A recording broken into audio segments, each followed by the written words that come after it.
If you get the chance, and I did this yesterday, take Google Maps and go dive on in on Mexico Beach, Florida, and then use the street view, and take a look at a normal day, what it used to look like down there.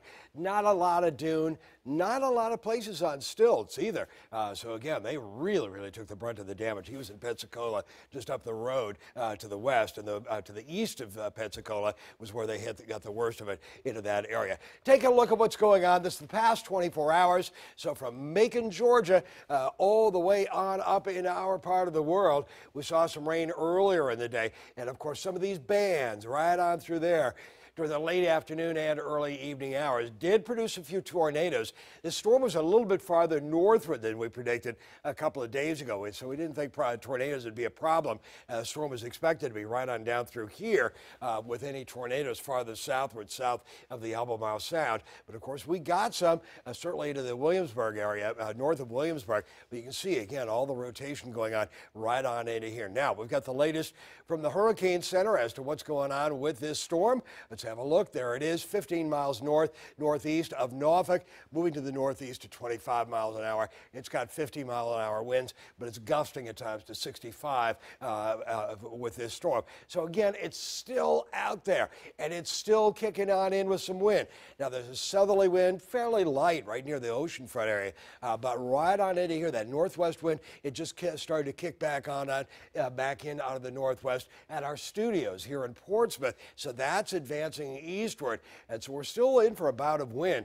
I think by midnight, an hour from now, that area of advancing wind will advance all the way eastward to Virginia Beach as well. So you'll likely see some even stronger winds because the winds coming in out of the north to northwest, once it's out here, an hour from now, are coming in off the lower Chesapeake Bay, off the water. There's nothing to slow the wind down. So I think you'll see some very strong winds as we are 1 o'clock in the morning, 2 o'clock in the morning, and by 8 o'clock, it's long gone, but it re-intensifies a bit as a subtropical or extratropical storm because it doesn't have as much tropical air wrapped into it by that point. And then it moves all the way to France. Coming up by the first part of next week. Look at this. There's Paris, London and Paris. So again, moving very rapidly. Now, I'm taking you back in time. This is 7:15 to 7:25 this evening into the Norge area. You'll see an area developed near Lightfoot, and you'll see a little red flash right through there.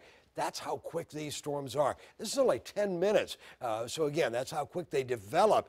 So we can barely get it on the air. We got the warning on the air real fast, but chances are these tornadoes that develop this rapidly, they develop in a flash, and they move through in a flash with any kind of a tropical system like this. But those are all long gone. You can see over the past 6 hours, some of that rainfall moving on through. Did have some action on into the Middle Peninsula as well, over the Gloucester Courthouse area, into that area. Numerous warnings. All these counties and all these warnings are for flash flood warnings, where we've had 2 to 4 inches of rain and as much as 4 to even 7 inches of rainfall into the region. I want to see those northwest winds dropping on in. You can see it on the Doppler effect, the radar effect, where we are looking at particles in the atmosphere and raindrops within the atmosphere. You can see it advancing, the wind advancing into Portsmouth, likely a little bit stronger winds right through downtown Suffolk right now with, again, a northwesterly wind and some rain. But the biggest rain is basically on up in the Maryland Eastern Shore and the Northern Neck and north of Williamsburg. Some of this could still wrap around and get us a little bit, but I think the really big rain is done. Now we're in for just some wind, 40 to 60-mile-an-hour winds between now and 4 o'clock in the morning. I think it'll really start to slacken off by 3 o'clock or so into the area, about by 2, 3 o'clock in the morning. But there's the center of the storm. Here's what's going on in terms of how much rainfall we've had. The biggest rain has been on off to the west, into our western counties as well. But there have been some pretty good amounts of rainfall as well into Newport News, into Suffolk. Again, these have yet to be totally updated. Now, this is the rainfall between now into tomorrow morning at 7. We don't add all that much, but it's added to the Middle Peninsula and the Northern Neck in terms of some rainfall moving on through. Now, this has got it 11 o'clock. This forecast model has got it here when it should be just a little bit farther east as of 11. You'll note the southerly winds, the westerly winds.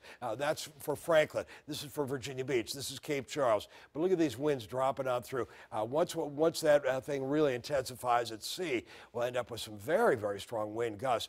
40-mile-an-hour winds dead on, but likely gusting to around 60. But then the winds drop off during the day, 13, 14. At 1 o'clock, we'll see highs into the upper 60s. And by the end of the day, again, not that much wind at all into the area. Now we go into Saturday. You'll notice it was upper 60s tomorrow during the afternoon. Now we go into Saturday morning. Look at this, 50, 55, 59, and a reinforcing shot of cooler air moves into the region for the day coming up on Saturday. So got to get through the next several hours. And breezy, I'm sorry, I got one too many Y's on there. Anyway, it'll be breezy the first part of the day, 68, 66, 68, back into the 70s by Monday.